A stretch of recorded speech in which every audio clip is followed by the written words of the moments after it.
찬송가 182장 1절과 5절 찬양한 후에 예배 드리도록 하겠습니다.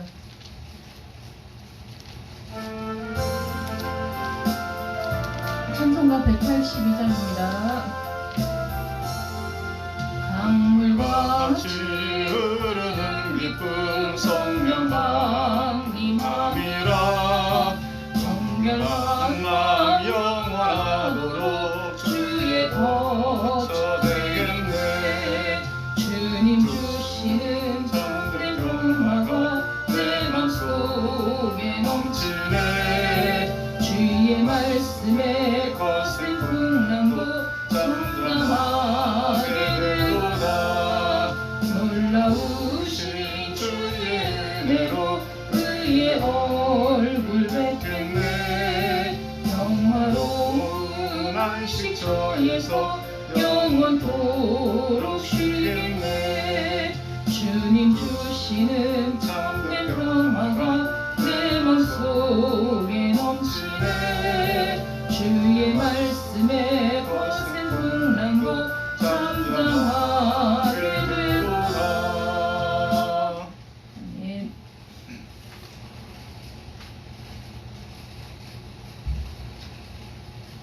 다 같이 일어나셔서 묵도하심으로 주일 오전 예배 올려드리겠습니다.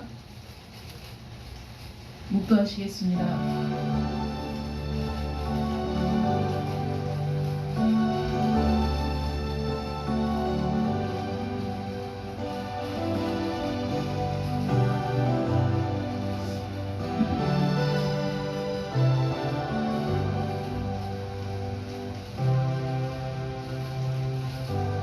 진실로 각 사람은 그림자 같이 다니고 헛된 일로 소란하며 재물을 쌓으나 누가 거둘는지 알지 못하나이다. 주여, 이제 내가 무엇을 바라리요? 나의 소망은 주께 있나이다. 아멘. 살아계셔서 오늘도 우리의 삶을 주관하시며 주의 백성을 안전한 길로 인도하시는 하나님 아버지, 은혜와 사랑을 감사드립니다. 이 세상에서 많은 것들을 쌓으며 우리 손에 쥐며 그렇게 우리가 이 세상에서 안락을 꿈꾸지만 다 그림자와 같은 것일 뿐이고 오직 우리의 소망은 주께 있음을 오늘도 고백하며 하나님 앞에 섰습니다. 하나님, 이 시간 저희들의 연약함을 굽어 살피시고 우리가 드리는 예배를 통해 영광을 받으시기를 간절히 원합니다. 각 가정에서 함께 예배하는 모든 이들에게 하나님 놀라운 은혜를 공급해 주시고 우리가 함께 모여 예배하는 것과 진배 없는 하나님의 임재를 경험할 수 있도록 역사하여 주시옵소서. 예수님의 이름으로 기도드립니다. 아멘. 경배 찬송 36장 찬양하겠습니다.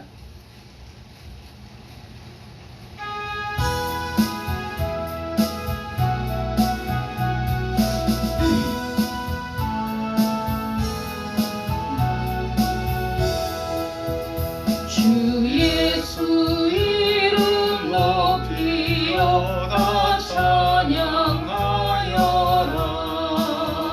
금멸유관을 들여서 만유의 주 찬양. 금멸유관을 들여서 만유의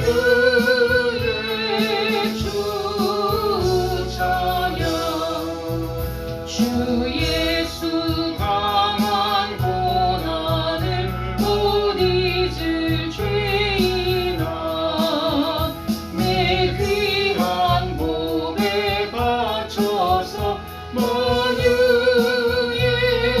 주 찬양. 내 귀한 몸에 바쳐서 만유의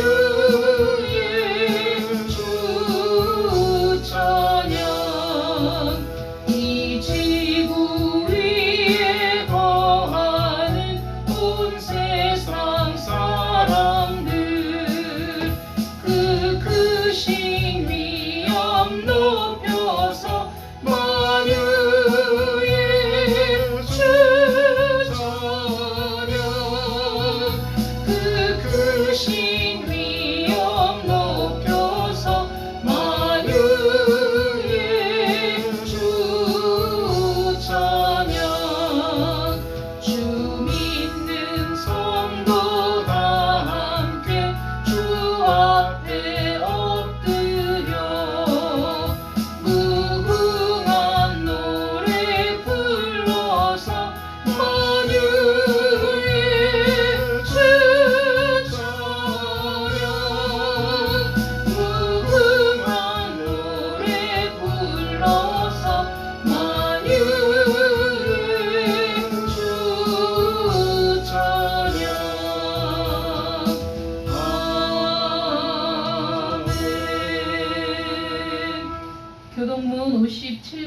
찬양합니다. 교동문 57번.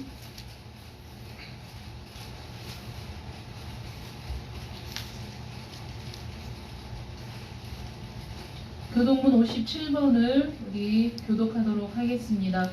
여호와여, 내가 깊은 곳에서 주께 부르짖었나이다. 주여, 내 소리를 들으시며 나의 부르짖는 소리에 귀를 기울이소서. 여호와여, 주께서 죄악을 지켜보실진대. 주여, 누가 서리이까? 그러나 사유하심이 주께 있음은 주를 경외하게 하심이니이다. 나 곧 내 영혼은 여호와를 기다리며 나는 주의 말씀을 바라는도다.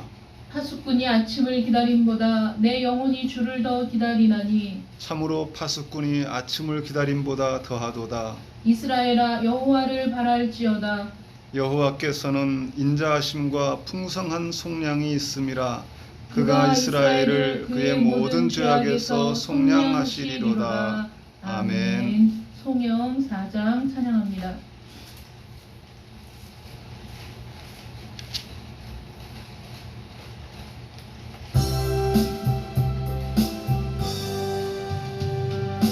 성부 성자와 성령 영원히 영광 받으옵소서. 태초로 지금까지 또 길이 영원 무궁.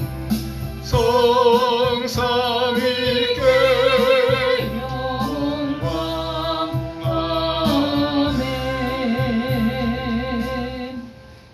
사도신경으로 우리의 신앙을 고백합니다. 전능하사 천지를 만드신 하나님 아버지를 내가 믿사오며 그 외아들 우리 주 예수 그리스도를 믿사오니 이는 성령으로 잉태하사 동정녀 마리아에게 나시고 본디오 빌라도에게 고난을 받으사 십자가에 못 박혀 죽으시고 장사한 지 사흘 만에 죽은 자 가운데서 다시 살아나시며 하늘에 오르사 전능하신 하나님 우편에 앉아 계시다가 저리로서 산자와 죽은 자를 심판하러 오시리라. 성령을 믿사오며 거룩한 공예와 성도가 서로 교통하는 것과 죄를 사하여 주시는 것과 몸이 다시 사는 것과 영원히 사는 것을 믿사옵나이다. 아멘. 자리에 앉으시기 바랍니다. 예배를 위해서 심시 장로님 대표 기도해 주시겠습니다.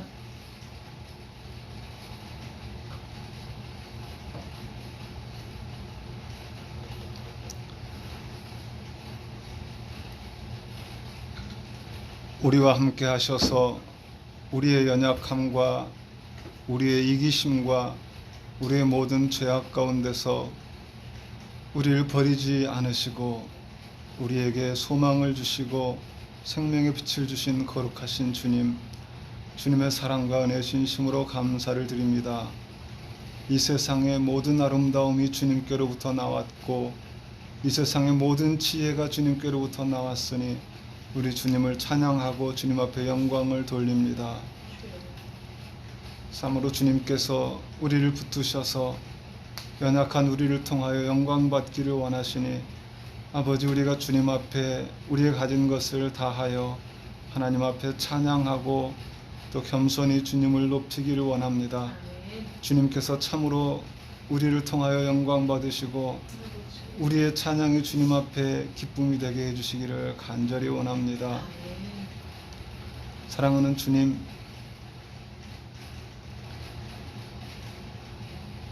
이 따가운 햇볕을 통해서 곡식들이 익어가야 할 여름에 비가 너무 오랫동안 와서 일조량이 부족하여 곡식들이 제대로 익지 못할까 걱정이 됩니다. 또 신종 코로나 사태가 이제 그만 끝났으면 좋겠는데 너무 오랫동안 지속되어서 모든 사람들이 고통을 받고 있습니다. 사랑하는 아버지 하나님, 전염병과 지구온난화 같은 것들이 사람의 죄와 욕심으로 인해 생긴 것임을 인정합니다. 우리의 죄를, 우리의 욕심을 용서하여 주시옵소서. 우리가 우리의 죄를 주님 앞에 회개하기 이전에 혹여라도 이 환난에 대하여 원망하지 않게 하여 주시옵소서. 앞으로도 이런 일들은 더 심해질 터인데 우리에게는 이 환난을 풀어갈 지혜가 부족하오니 모든 지혜의 근원이신 주님께서 우리에게 지혜를 주셔서 가장 좋은 방법으로 해결해 나갈 수 있도록 은총을 베풀어 주시옵소서. 아멘. 특별히 요즘 기독교인들이 정치적인 문제에 깊이 개입하여 사회에 갈등을 일으키는 일이 많이 일어나고 있어서 주여. 하나님 앞에 부끄러운 것은 물론이고 세상 사람들에게도 지탄을 받고 있습니다. 사랑하는 주님, 마음을 열고 하나 되지 못한 우리를 용서하여 주시옵소서. 아멘. 기독교인이라는 이름을 가지고 우리가 그 사태를 만들었다는 것이 주님 앞에 너무 부끄럽고 죄송합니다. 그렇지. 잠시 후면 없어질 이 땅의 정치 때문에 하나님의 백성들이 서로 다투고 반목하지 않게 하여 주시옵소서. 아멘. 또한 그것을 이용하는 세력이 있다면 주님께서 막아주시고 성도들과 강단을 보호하여 주시옵소서. 예루살렘 교회 때 교회의 여러 가지 일들을 집사님들에게 맡겨놓고 오직 말씀과 기도에 전무했던 우리 사도들을 기억하게 하여 주시옵소서. 아멘. 경건에 힘쓰고 목회에 힘써야 할 목사님들이 정치에 뛰어들어 선동하는 가치 없는 일은 그만두게 하여 주시옵소서. 우리 모든 성도들에게 함께 하여 주셔서 우리가 더 말씀으로 깊이 들어가고 아멘. 더 기도에 힘을 써서 참으로 하나님 앞에 영광 돌리는 삶이 되게 하여 주시기를 간절히 원합니다. 아멘. 지금 이 시간 모든 성도들이 각 가정에서 이제 휴대폰이나 모니터를 앞에 두고 예배를 드릴 터인데 참으로 주님께서 함께하여 주셔서 우리 모든 가정들이 성령의 임재하시는 장소가 되고 아멘. 하나님의 은혜가 충만히 임하게 하여 주시옵소서. 아멘. 하나님, 그리고 원하옵기는 이 비상사태가 속히 끝나서 모든 교회들이 정상적으로 예배를 드릴 수 있도록 주님께서 우리를 불쌍히 여겨주시기를 간절히 원합니다. 아멘. 이 시간도 우리에게 말씀을 증거하실 목사님에게 함께하여 주셔서 아버지. 하나님께서 영광 받아주시고 아멘. 그 입술을 주님의 복음의 선포의 도구로 사용하여 주셔서 말씀을 듣는 모든 성도들이 참으로 말씀 앞에 우리의 잘못을 깨닫고 우리의 실상을 발견하게 하시고 하나님의 비전을 꿈꾸게 해주시기를 간절히 원합니다. 아멘. 주님께서 우리를 붙드시고 영광 받아주시고 참으로 우리의 삶이 복되게 해주시기를 간절히 원하옵고 이 모든 말씀 예수님 이름으로 기도드립니다. 아멘.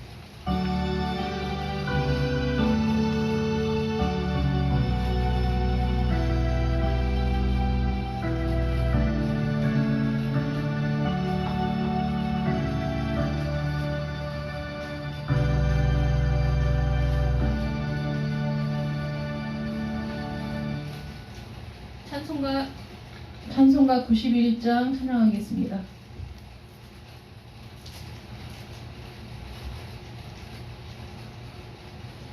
(91장입니다)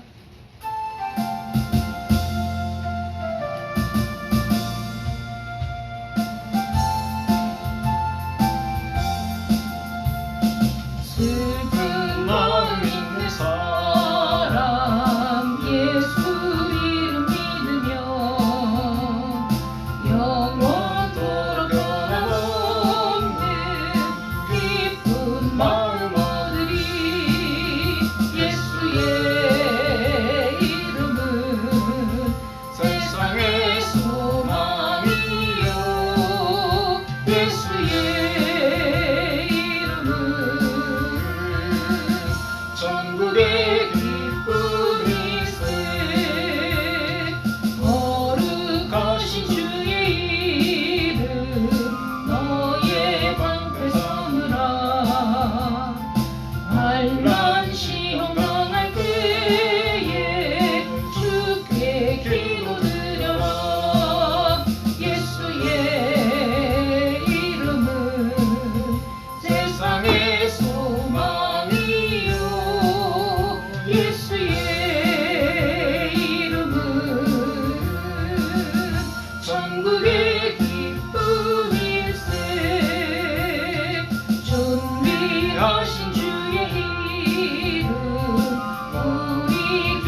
21장 13절부터 14절까지 말씀입니다. 역대상 21장 13절부터 14절까지 말씀입니다.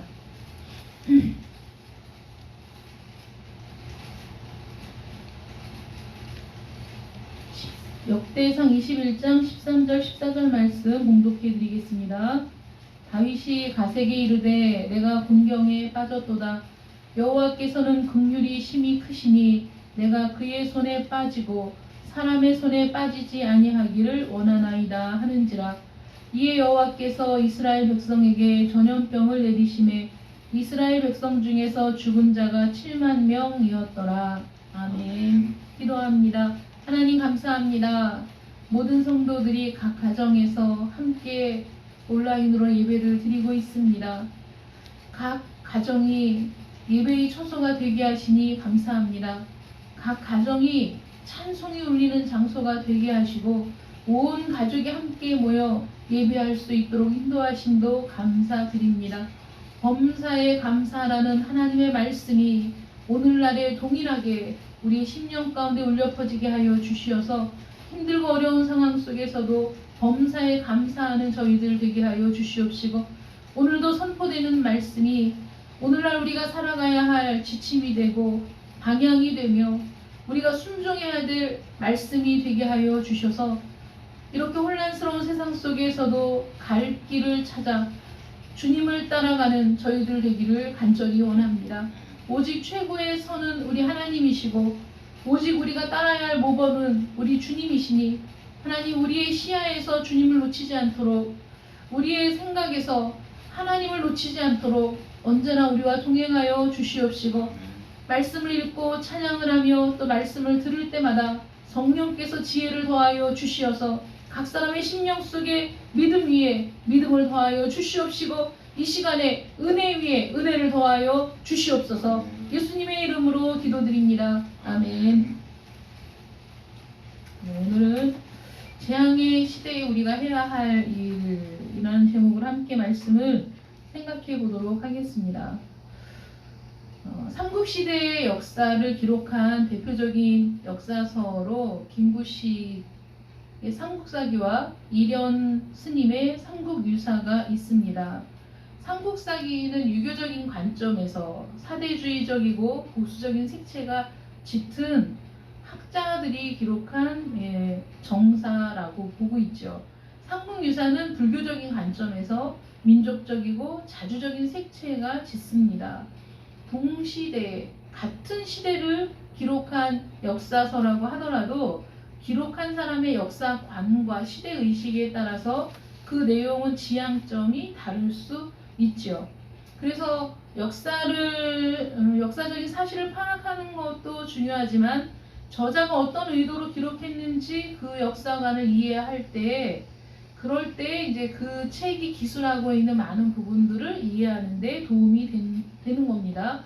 그렇다고 해서 이게 좋고 저게 나쁘다 이렇기보다는 삼국사기나 삼국유사나 사실은 서로를 보완하는 훌륭한 장점들이 있고 또 다른 책이 기록하지 않은 풍부한 그 자료들을 서로가 갖고 있기 때문에 서로 상호 보완이 되는 그런 책을 우리가 역사적으로 가지고 있는 거죠. 오늘날 서로 이해할 수 없어서 계속되는 대립과 혐오의 그 밑바닥을 볼 때 첫 번째는 사실은 올바른 역사관의 부재라는 이유가 있다고 생각합니다. 동일한 역사를 지내온 우리 그 한 민족이지만 그 역사에 대한 시각이 너무나 달라서 역사를 바라보는 관점 자체가 너무 상반되기 때문에 그 역사관의 차이로 인해서 분열되고 대립되는 상황들이 계속되고 있고 그것이 하나가 되기가 굉장히 어려운 상황이라는 것이죠. 그러다 보니까 상대를 혐오하거나 비난하는 일들이 많이 있다. 지금 현실이. 그러면 잘못된 역사관 또 잘못된 지식으로만 우리가 이렇게 서로 분열이 되고 대립이 되느냐? 그건 아니고 사실 더 근원적인 부분은 하나님과 우리 사이의 그 관계가 정립되지 않았을 때 다시 말해서 우리 안에 있는 그 탐욕과 이기심이라는 그 문제를 우리가 간과할 때, 그럴 때 우리가 아무리 이상적인 정책이나 이상적인 어떤 모델을 제시해도 그것을 수용하는 인간의 내면에 있는 탐욕과 이기심, 거짓 이런 것들 때문에 사실은 지식적으로는 어떤 사상적으로는 굉장히 훌륭한 정책이라고 하더라도 시행에 있어서 언제나 착오를 겪는 일들이 이때까지 비일비재했었다는 거죠.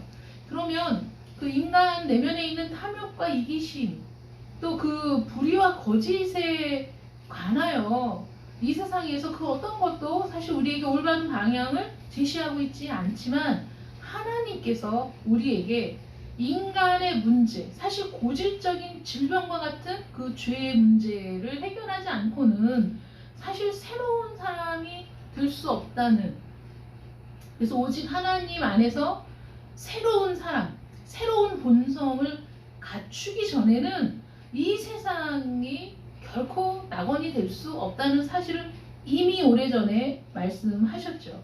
그래서 하나님과의 관계 회복이야말로 하나님 안에서 온전한 새 사람으로 변화되는 것이야말로 모든 문제를 종식시키고 불식시킬 수 있는 가장 유일한 방법이다. 우리는 그렇게 생각하고 믿고 있는 겁니다. 그러면 이 오늘날 이 세계에 임한 이 재앙에 사실 우리는 속수무책으로 지금 무너지고 있고 무너질 수밖에 없는 상황인데, 그러면 정말 우리가 할 수 있는 일이 없는 것인가? 우리가 할 수 있는 일이 무엇인가? 있다면 우리가 어떻게 해야 되는가에 대해서 고민을 해봐야 된다는 거죠. 오늘 그 성경 본문이 역대 이 상 말씀인데, 사실 성경에서 열왕기서와 역대기서는 이스라엘 역사 가운데에서 왕국 시대의 사건들을 기록하고 있어요. 그런데 삼국사기와 삼국유사처럼 열왕기와 역대기도 서로 다른 관점에서 기록된 그 동시대의 기록물이라는 것이죠. 이 역대기를 보면 제사상적인 관점에서 다윗 왕조에 집중해서 기록된 역사서라고 볼 수 있고요. 열왕기에서는 그 선지자적인 관점에서 정치적인 측면에서, 그래서 그 남북 열 왕들의 그 정치, 행적, 군사적인 업적 이런 것들을 소개하고 있어요. 그래서 열왕기서와 역대기서가 서로 다른 관점에서 그 이스라엘의 왕국 시대에 대한 기록이다라고 생각하고 우리가 성경을 읽으면 훨씬 더 풍부하게 그 안에 있는 내용들을 우리가 읽어낼 수 있다는 것이죠. 또 오늘 역대상 21장 말씀, 그 이전까지는 어떤 말씀이 기록되어 있냐면 승승장구하는 다윗 왕의 영광된 부분만을 부각시켰어요. 그래서 다윗 왕의 놀라운 행적들에 대해서 쭉 기록하고 있다가 21장에 들어서면서 뜬금포로 사단이 다윗을 충동했다라는 말씀이 나오거든요. 근데 그 사이에, 그러니까 다윗이 승승장구하던 그 시기와 그 사단이 다윗 왕을 충동해서 지금 범죄하게 되는 요 사이가 성경은 20장과 21장으로 바로 넘어가지만 사실 그 사이는 한 20여 년이라는 시간이 있었던 겁니다. 그래서 그 시간 동안에 어떤 일이 있었냐면 다윗의 범죄로 말미암아 연이어 이어진 징계의 시간들이었어요. 그래서 암논의 그 추행 사건이 있었고, 압살롬의 반역 사건이 있었고, 세바의 반란 사건 등이 이렇게 연이어서 있었습니다. 그래서 이 다윗에게는 굉장히 고통스러운 시간이었죠. 그 시간들이. 근데 그 20여 년의 불행했던 역사는 생략하고 바로 그 다윗의 승승장구하던 그 모습에서 시간을 훌쩍 뛰어넘어서 지금 요 시점을 기록하고 있는 거예요. 역대기는. 왜냐하면 그 다윗 왕가를 집중 조명하면서 역대기 저자는 어떤 걸 염두에 뒀냐면, 이거는 이제 바벨론 유수가 지난 다음에 기록된 책이거든요. 그러니까 바벨론 유수에서 돌아온 이스라엘의 포로들이 그 황폐한 땅에서 다시 그 왕국을 재건하고 다시 새로운 부흥을 꿈꿔야 될 그때에 그들이 자신 유다 왕조의 그 정통성, 그 다음에 얼마나 하나님이 함께 하셔서 놀라운 시대를 열었었는가에 대한 자기 그 선조들에 대한 자부심, 이런 것들을 고취시키고, 그래서 그들이 그 신앙 안에서 하나님 중심으로 새로운 나라를 건설할 힘과 용기를 얻게 하려고 그 역대기를 기록했기 때문에 다윗이 고난받은 시간들은 사실 의도적으로 생략하고 그 다음에 바로 21장으로 넘어온 겁니다. 그런데 그 저자가 그런 의도를 갖고 있었지만 21장에서 다윗 왕이 크게 범죄한 사건이 기록되어 있는 거예요.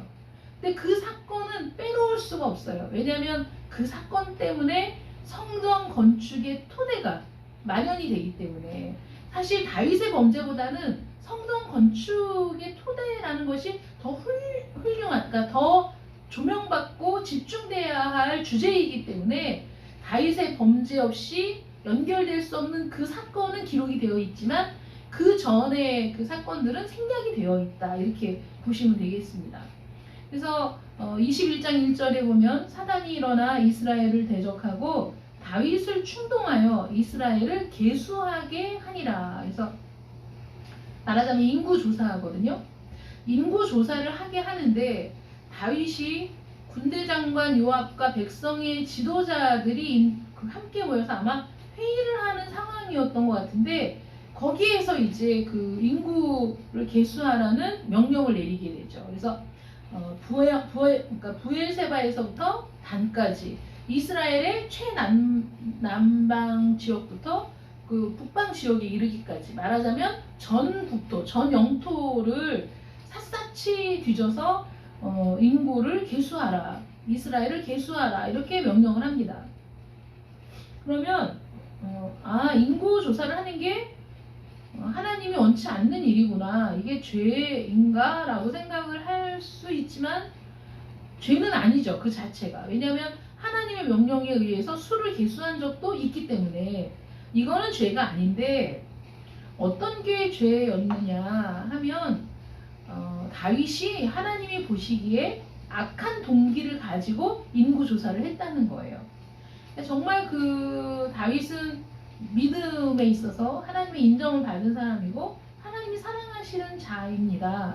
그러나 우리 인간의 연약함은 그럼에도 불구하고 언제든지 사실 우리 안에 있는 악한 동기로 인해 움직일 수 있는 그런 사람이라는 사실을 잊으면 안 돼요. 우리는 어떤 사람이라고 하더라도 실수할 수 있고 범죄할 수 있는 겁니다. 심지어는 다윗조차도 그 순간에 사단의 그 충동에, 그 유혹에 넘어간 순간 다윗은 자기 안에 있는 악한 동기가 발동하면서 인구를 계수하고자 하는 그 욕망에 사로잡힌 거죠. 근데 이 인구조사 명령에 요압이 반발을 했어요.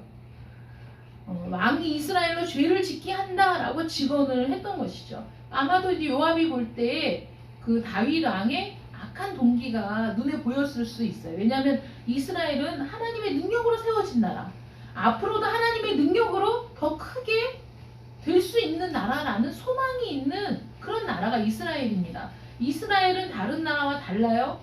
온 천지 우주 만물을 창조하신 하나님이 선택하신 민족이고 하나님이 지금까지 이끌어온, 그래서 하나님 없이는 그 역사를 설명할 수 없는 그런 나라이기 때문에 굳이 이 시점에 인구조사를 할 필요가 없다라고 요압이 생각을 했던 것이죠.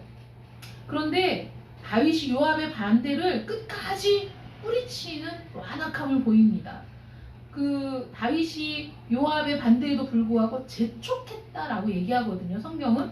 근데 재촉하다라는 그 히브리어 말이 하자크라는 말인데, 이 하자크라는 말의 본래 뜻이 강팍하다, 완악하다라는 뜻이에요. 그러니까 그 요압은 충심해서 다윗에게 고언을 했지만 다윗이 그 말을 거절하고 오히려 마음이 더 완악해져서 강팍해져서 그 요압의 충심 어린 권고를 뿌리치고 아주 강력하게 그 재촉했다, 이렇게 성경이 기록하고 있는 거죠. 이처럼 사단의 유혹 아래 있는 자들은 그래서 그 말에 귀를 기울이게 된 순간 귀가 무디어져서 아니 마음이 무디어져서 유익한 충고를 듣더라도 받아들이지 않게 된다는 거예요. 그래서 사단이 교회를 혼란시키기 위해서 취하는 가장 교활한 방법 중에 하나가 교회의 지도자를 교만하게 하는 거예요. 교회의 지도자를 교만하게 만들어서 누구의 말도 듣지 않게 하는 거죠. 왜냐하면 성도들은 교회 지도자의 말이라면 무비판적으로 받아들일 가능성이 많기 때문입니다.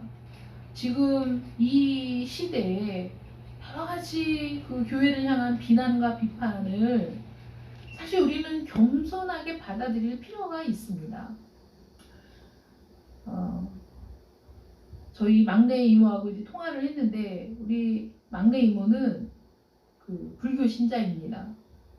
그래도 그 저희 교회 창립 예배 때도 오시고 인정을 하는 거죠. 그래 너는 그 길로 가라. 나는 이 길로 간다. 뭐 이렇게 말씀하시는 분이신데 그분의 이제 신우 중에 한 분이 굉장히 열심히 신앙생활을 하시는 분이신 거예요.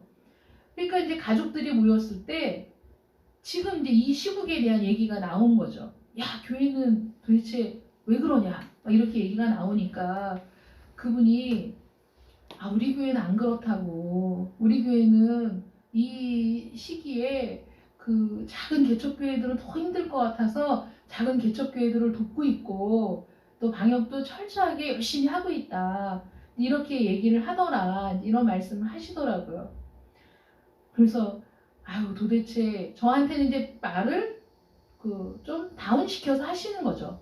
격분해서 하는 게 아니라 왜 그런지 모르겠다고. 왜 그렇게 그런지 모르겠다. 이렇게 애둘러서 말씀을 하시는데 제가 그랬거든요. 뭐라고 비난을 해도 할 말이 없습니다. 어떤 비난을 해도 사실 송구할 뿐입니다. 이런 그 얘기를 할 수밖에 없더라고요. 한 지도자, 많은 사람들이 따르는 지도자의 그 말 한마디가 얼마나 큰 힘을, 영향력을 발휘하는가 하는 것을 우리가 지금 너무나 분명하게 보고 있지 않습니까? 어떻게 저렇게 비판 없이 무비판적으로 그 모든 말들을 받아들이고 따를 수 있을까? 우리가 생각할 땐 이해가 안 되잖아요. 그런데 그런 일들이 있어 왔다는 거죠, 역사적으로. 그렇기 때문에 사단이 지도자들을 교만하게 하고 지도자들을 타락하고 부패하게 했을 때 얼마나 많은 성도들이 그 지도자로 인해서 무너지고 또 실패를 경험하게 되는지를 너무나 잘 알고 있어서 이렇게 지도자들을 유혹하는 겁니다.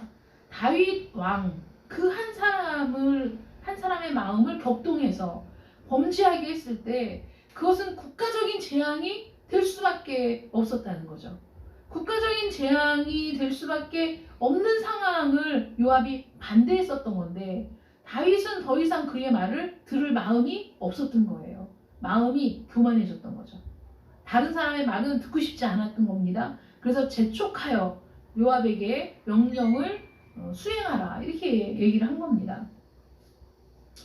다윗은 하나님의 명령이 있었던 것도 아닌데 단지 사단의 유혹에 넘어가서 자신을 과시하려는 욕망, 나의 왕국이 얼마나 대단한가, 내가 이룬 왕국이 지금 얼마나 견고한가, 그런 욕망이 들끓어 올랐던 거죠. 그것을 과시하고 싶고 증명하고 싶은 욕망, 그리고 왕권을 다시 강화시키기 위해서 인구 조사를 명령한 겁니다. 그래서 하나님을 의지하는 게 아니라 자신이 이루어 놓은 역량을 의지하는 마음을 성경은 뭐라고 얘기하냐면 불신앙이라고 얘기하는 거죠. 그건 불신앙입니다.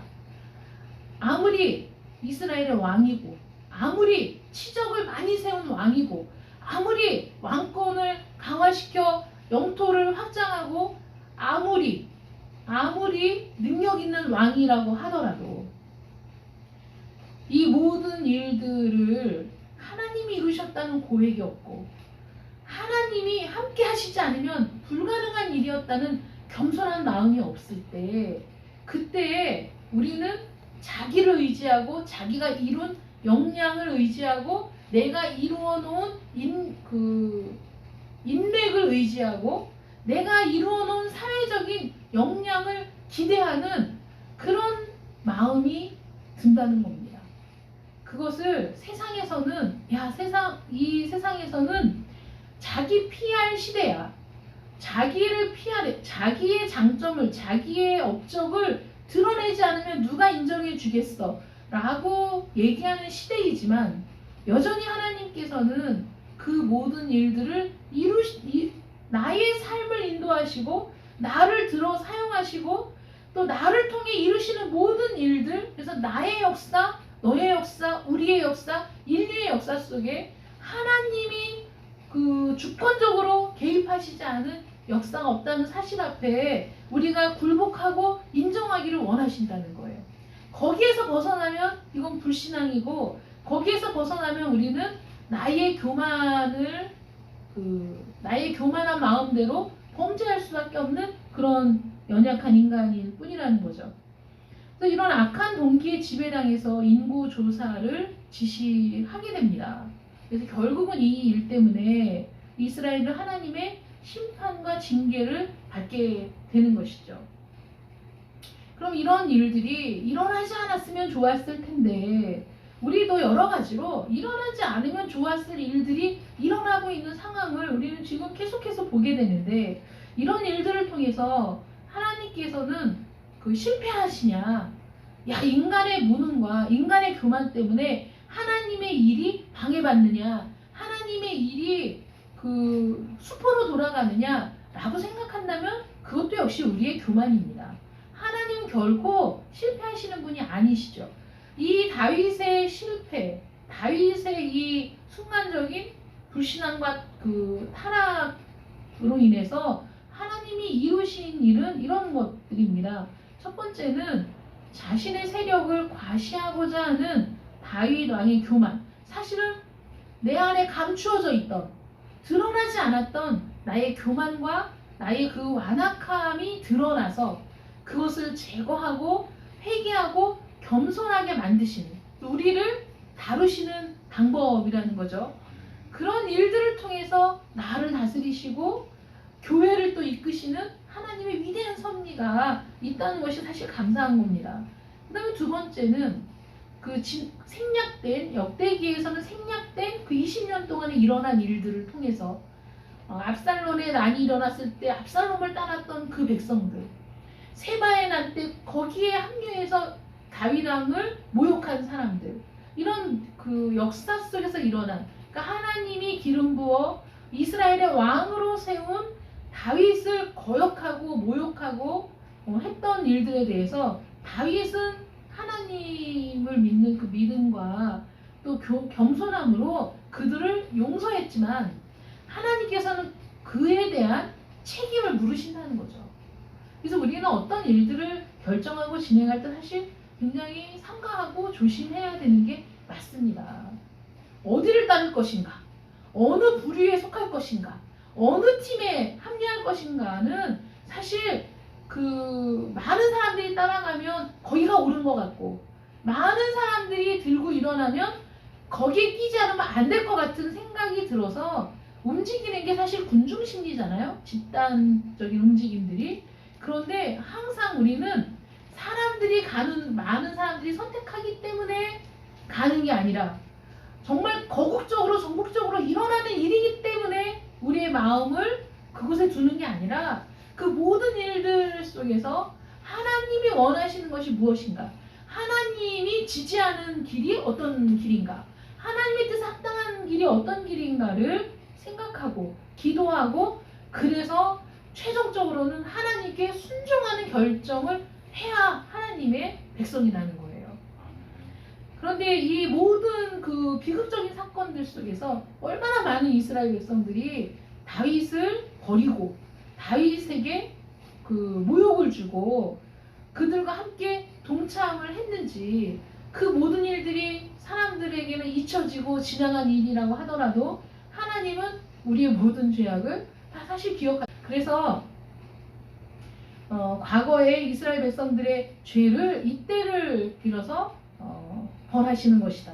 징계하시는 것이다.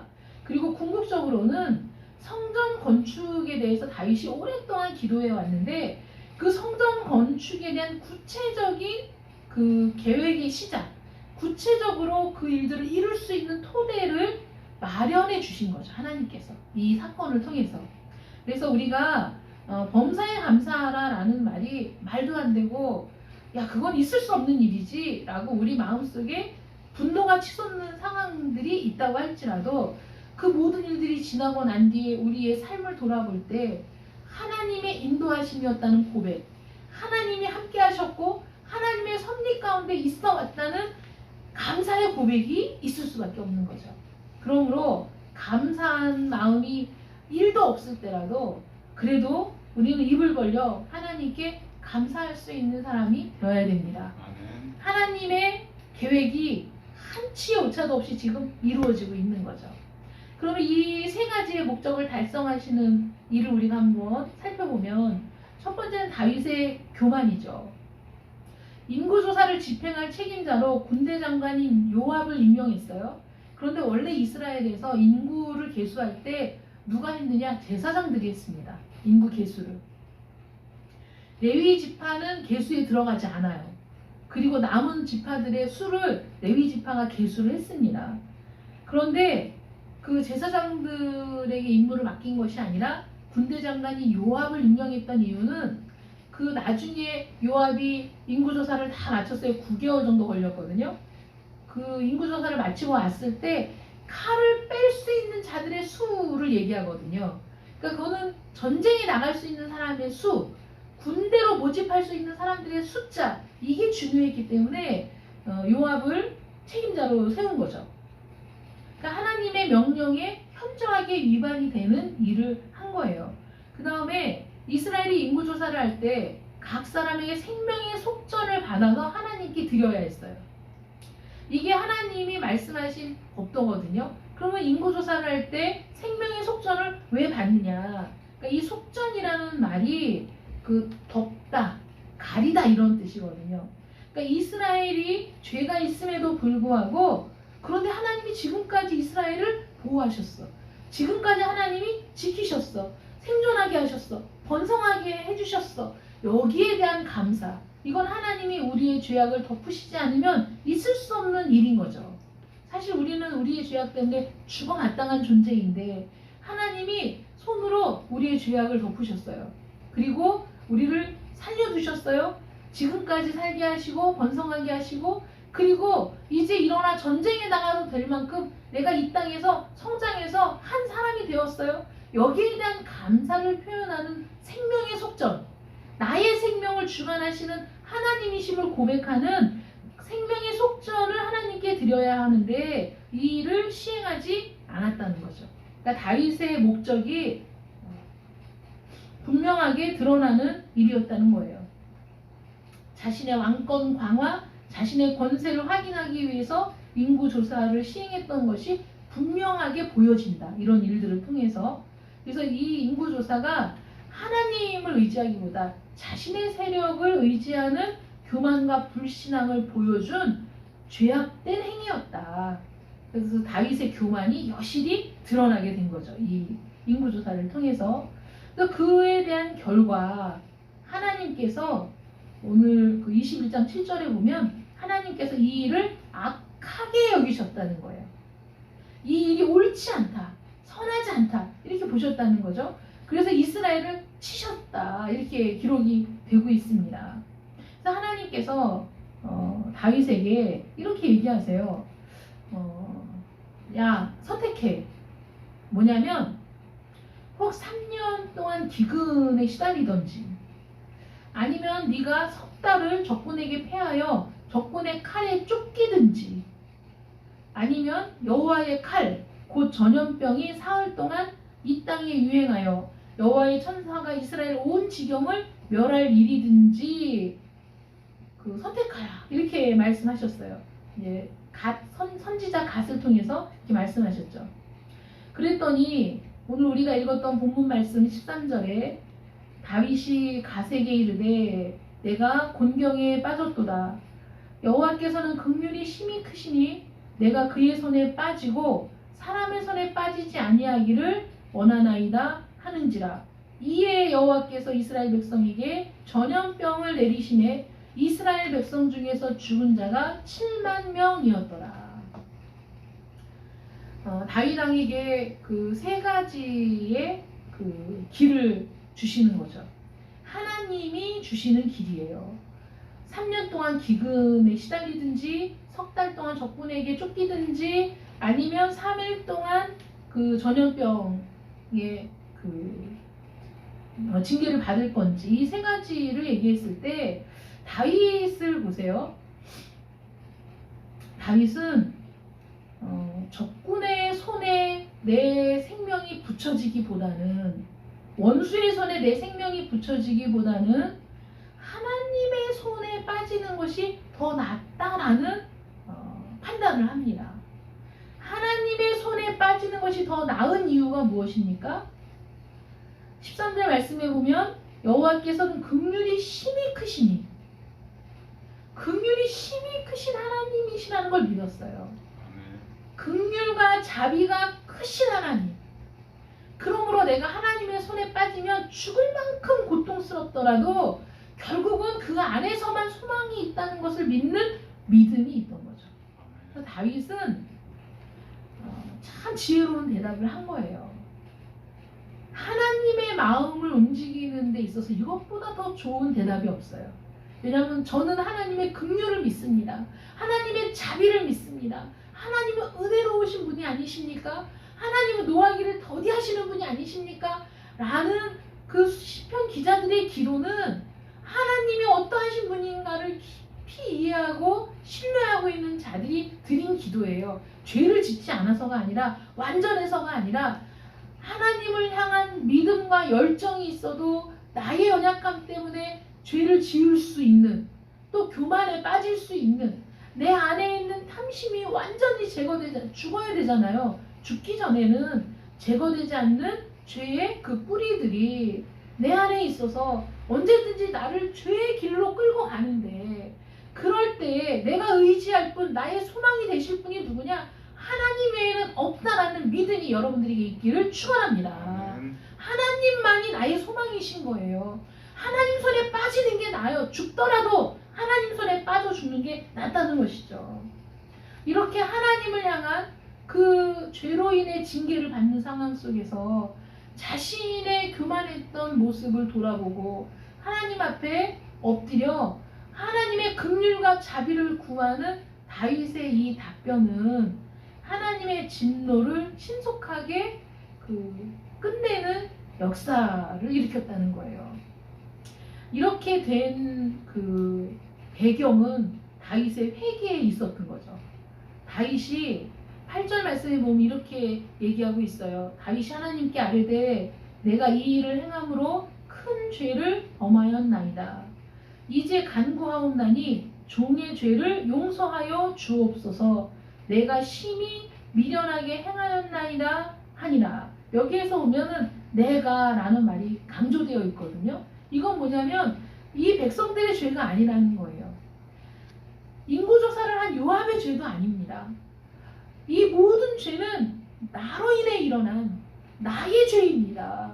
내가 범죄했습니다. 내가 심히 미련했습니다. 나를 용서해 주십시오 라는 간절한 회개가 하나님의 마음을 돌이키게 했다는 겁니다. 여러분 이런 상황에서 얼마나 그 말도 안 되는 일들이 지금 일어나고 있잖아요. 외국의 사례를 봐도 가정폭력이 심각하게 늘어나고 우리는 뭐 집안에만 있어야 되는 상황은 아니지만 많은 나라들이 통제를 당하는 상황이 몇 개월씩 이어지다 보니까 가정폭력이 굉장히 많이 늘어나서 거의 뭐 3분 간격으로 그 폭력에 대한 신고 전화가 들어오는 지역도 있다고 합니다. 우리나라도 그 뭐 지하철에서 마스크 쓰라고 했다고 사람을 폭행하는 사건, 버스 운전기사에게 폭행하는 이런 사건들이 이 안에 우울감과 분노가 축적되면서 순간적으로 터져 나오는 그런 폭력성들이 지금 회자되고 있습니다. 이런 상황에서 다른 사람을 비난하는 일은 훨씬 쉬운 일이고, 이 세상을 탓하고 정부를 탓하고 또 다른 사람들의 말도 안 되는 행위들을 비난하고 탓하는 일은 더 쉬울 수 있으나, 그 일들이 반복되었을 때 우리 안에 남는 건 더 심한 우울감과 분노만 쌓이게 된다는 겁니다. 그런 상황이 지속될 때 결코 우리는 어떤 문제도 해결할 수 없고, 우리의 힘으로는 사실 불가능하다고 생각되는 문제 앞에서 더 절망하고 더 우울감에 빠질 수밖에 없는 것이죠. 그런데 이런 힘든 상황 속에서 사실 다윗이 어떤 걸 선택하느냐에 따라서 그 이스라엘 국민에게 미치는 영향이 얼마나 지대합니까? 3년 동안의 기근? 3년 동안의 기근이면 그 땅에 사는 그 모든 백성들이 얼마나 고통스러웠겠어요. 더군다나 또 전쟁이 일어나 이것도 정말 너무 고통스러운 일이죠. 다윗의 자신의 생명이 걸린 일이기 때문이 아니라 온 나라를 전쟁의 소용돌이에 몰아넣는 일이 되는 것이잖아요. 그런데 3일간의 온역을 선택하면서 하나님의 긍휼과 자비를 의지하고 호소하는 다윗의 회개, 그래서 그 모든 죄악이 자신으로부터 말미암았다는 간절한 회개, 진솔한 회개, 그 누구도 핑계하지 않는 하나님 앞에 엎드려 자신의 죄악을 고백하는 이런 회개가 오늘 우리에게 필요하다 생각이 듭니다. 이 재앙의 시대에 필요한 것은 바로 우리 모든 그리스도인들의 진솔한 회개입니다. 오직 이 모든 일에 대한 해결과 이 모든 일을 종식할 수 있는 분은 오직 하나님밖에 없다는 것. 그런데도 불구하고 이런 일이 지금 계속 진행되고 있는 이 상황 속에서 우리가 정말 다른 사람을 비난하거나 다른 사람들을 향하여 분노를 쏟아내기 이전에 하나님 앞에 엎드려 이 모든 상황에 대한 그 잘못을, 하나님, 내가 미련했고, 내가 부족했고, 내가 기도가 부족했고, 내가 이웃을 사랑하는 마음이 부족했고, 내가 다른 사람의 허물을 덮는 사랑이 부족했음을 고백하고 회개하는 일들이 일어날 때, 그때 이 땅에 진정한 회복과 치유가 이루어질 줄 믿습니다. 아멘. 내가 책임을 지려는 자세, 내가 먼저 하나님 앞에 엎드려 변명도, 타인에 대한 책임 전가도 없이 오직 나의 죄라는 사실을, 그리고 이런 상황 속에서 하나님과 영적 교제가 단절되었다는 것이 가장 큰 고통임을 고백하면서 그것이 회복되기를 간절히 바라는 그 기도의 사람이 지금 필요하다는 거예요. 그래서 우리는 지금이야말로 골방에서 기도해야 될 때입니다. 그러므로 대면 예배를 드리지 못하고 이렇게 비대면으로 온라인으로 각 가정에서 예배를 드리는 사실에 대해서 사실 우리는 감사해야 돼요. 나의 기도 처소가, 내 가정이 나의 기도의 처소가 되고 기도의 골방이 되고 우리 가정이 하나님께 예배하는 처소가 되고 하나님을 향한 찬송이 울리는 장소가 될 수 있다는 사실에 대해서 우리는 기뻐하고 감사하면서 오히려 이런 일들을 통해서 우리의 믿음이 새로워지고 우리가 회개를 통해 우리의 마음이 회복이 되고, 그리고 그런 사람들이 점점 더 많아져서 이 땅이 치유의 역사가 일어나게 될 때, 그때 우리는 얼굴과 얼굴을 맞대고 예배를 드리는 날 기쁨으로 눈물을 흘리며 예배를 드리게 될 줄 믿습니다. 아멘. 이스라엘 백성들이 유다의 포로들이 바벨론에서 돌아오게 될 때 그들이 노래한 시편이 있잖아요. 꿈꾸는 것 같았다는 거죠. 자기가 꿈에 그리던 하나님의 성전이 있는 그 땅에 돌아오게 된 그 날이 흡사 꿈을 꾸는 것 같았다는 거죠. 그래서 그 먼 길을 오면서도 기쁨으로 온 거예요. 왜 그럴 수 있었죠? 마음에 사모함이 있었으니까 그들이 성전이 무너지고 그들은 자신의 본토에서 끌려가서 다른 먼 이방 땅에서 포로로 노예로 고생을 하면서 오히려 그들의 마음에는 성전을 향한 그리움, 성전에서 예배를 하고 싶은 그 열망, 자신의 땅 하나님이 자신들에게 주신 그 땅으로 돌아가고자 하는 아주 강렬한 욕망이 있어서 그들은 예루살렘이 있는 쪽에 창문을 열고 기도하던 다니엘, 바벨론 강가에서 모여서 기도하며 성경을 공부하던 에스라와 같은 학자들, 그런 훌륭한 사람들이 그 시기에 배출이 되는 거예요.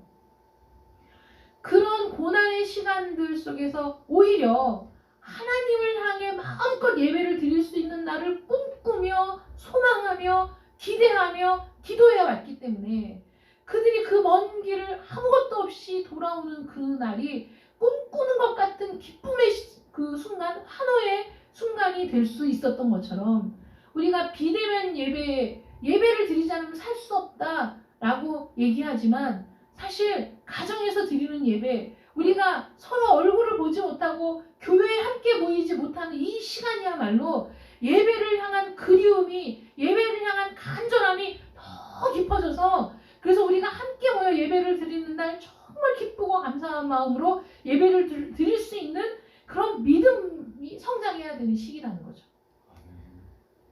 이 정부의 시책을 비난하고 반대할 일이 아니라 오히려 우리의 죽었던, 나태해졌던, 감사를 잃었던 그런 우리의 신앙의 모습이 환골탈태해서 정말 이 시기에 우리의 신앙이 새로워지고 우리의 마음의 소망이 너무 새로워지는 복된 시간인 줄 믿으시기 바랍니다.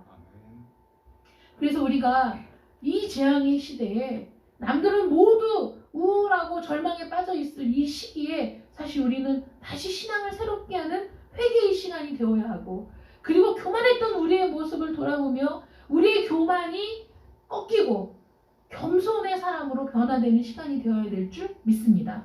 그렇게 하면 하나님께서 이 온역의 시간, 이 전염병의 시간을 급속히 줄여주실 것이라 믿습니다. 왜냐하면 다윗이 그렇게 얘기했을 때 하나님이 3일간 이스라엘 전역에 전염병으로 친다고 말씀하셨거든요.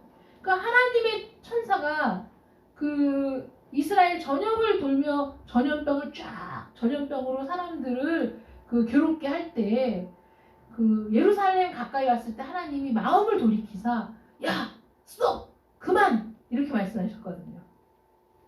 그런 역사가 우리에게도 일어날 줄 믿습니다. 야, 이제 그만해. 내 백성들이 저렇게 회개하지 않니?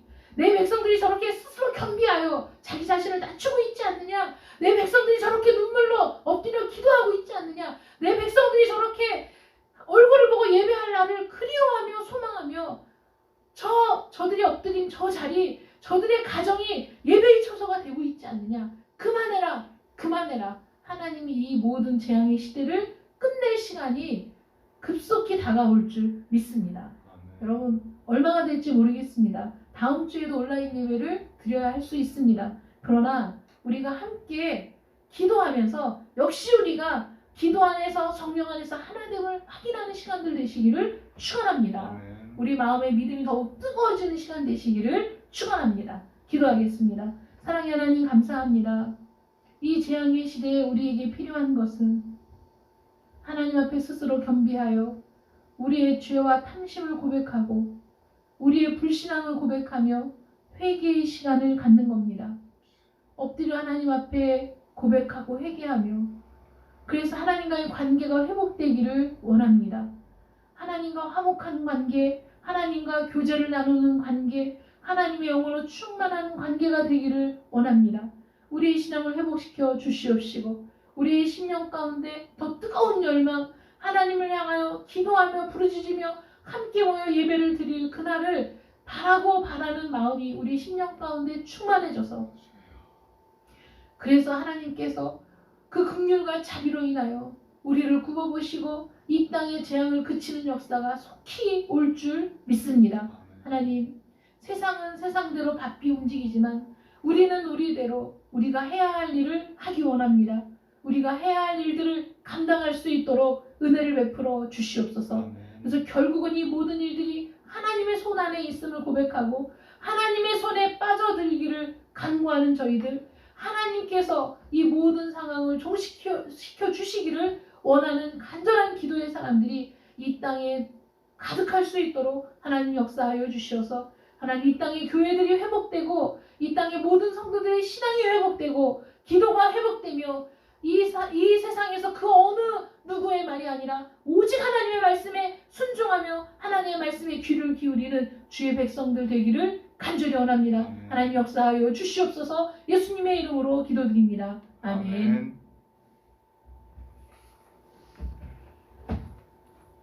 찬송가 346장 찬양하겠습니다.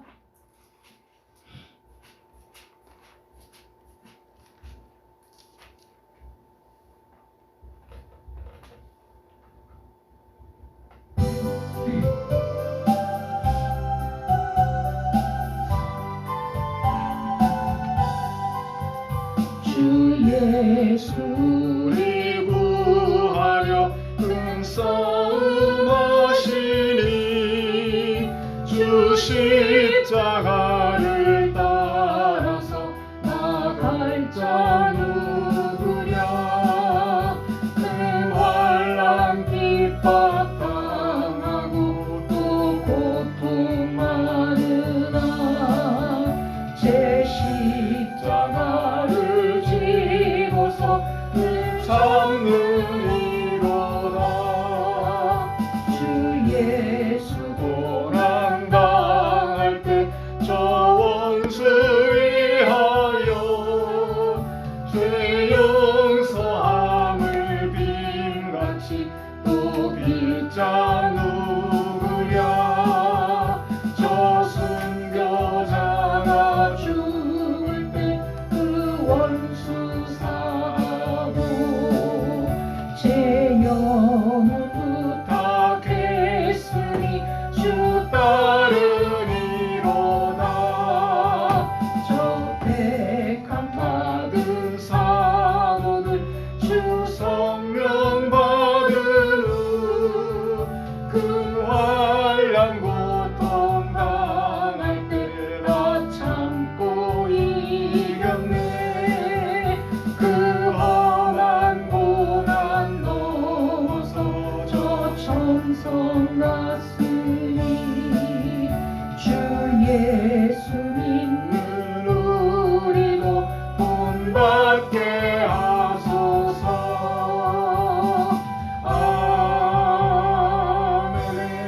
아멘.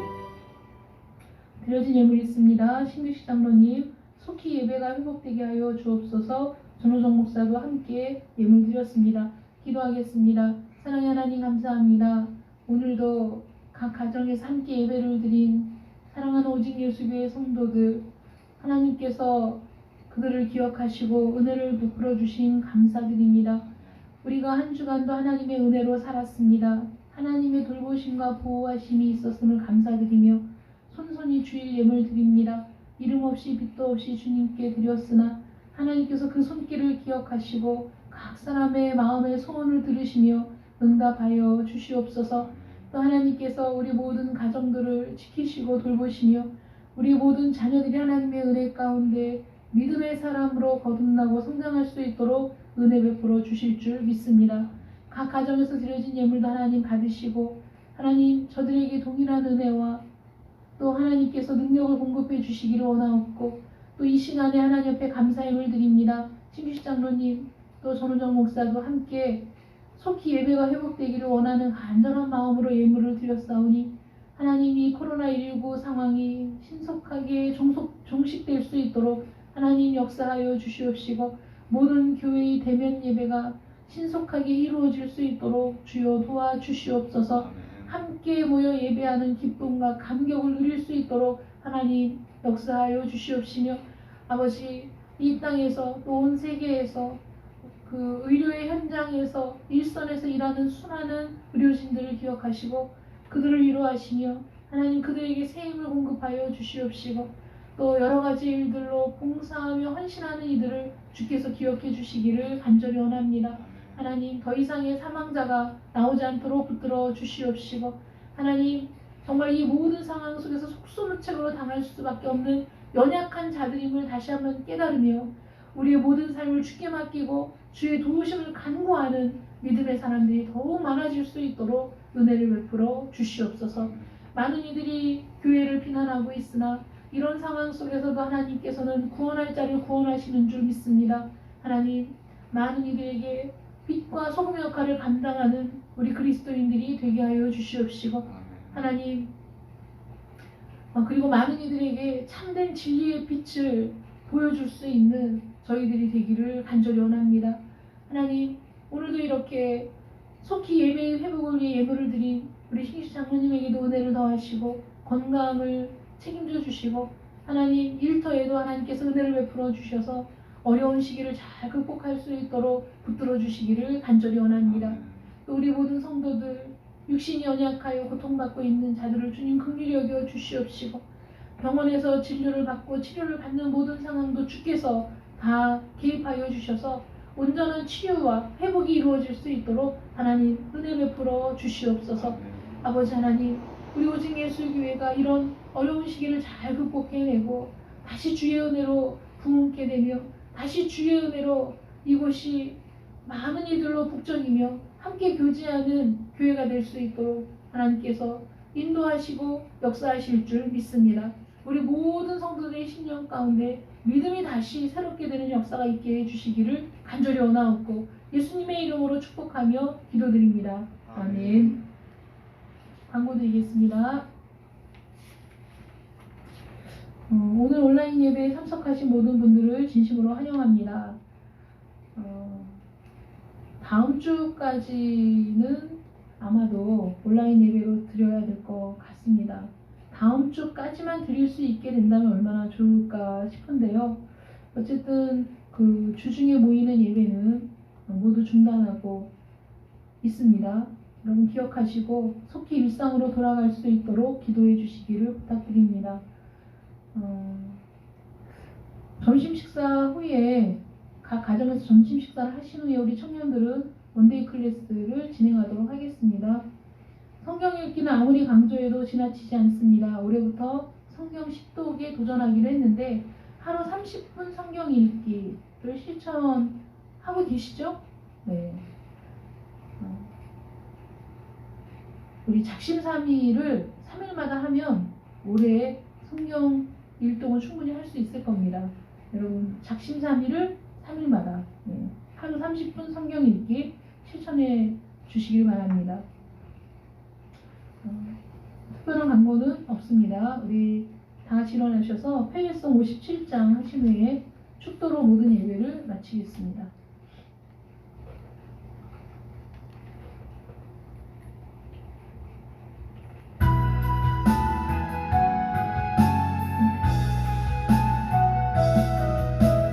오늘 주신 말씀에 새 힘 얻어서 세상으로 나가서 살아갈 때에 나 혼자 힘으로 늘 부족하오니 주여 나를 도우사 승리하게 하소서.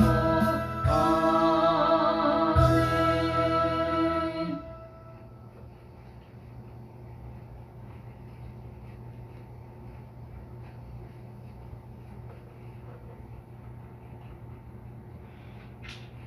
이제는 우리 주 예수 그리스도의 은혜와 하나님 아버지의 지극하신 사랑하심과 성령의 위로 교통 역사하심이 오늘도 각 가정에서 온라인으로 예배를 드린 사랑하는 오직 예수교회 성도들 머리 위에와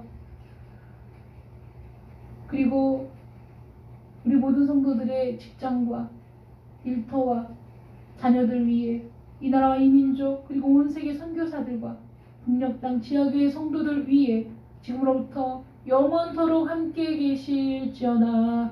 아멘. 오늘 보여주시는 말씀을 기억하는 저희도 승리할 수 있도록 도와주시옵소서.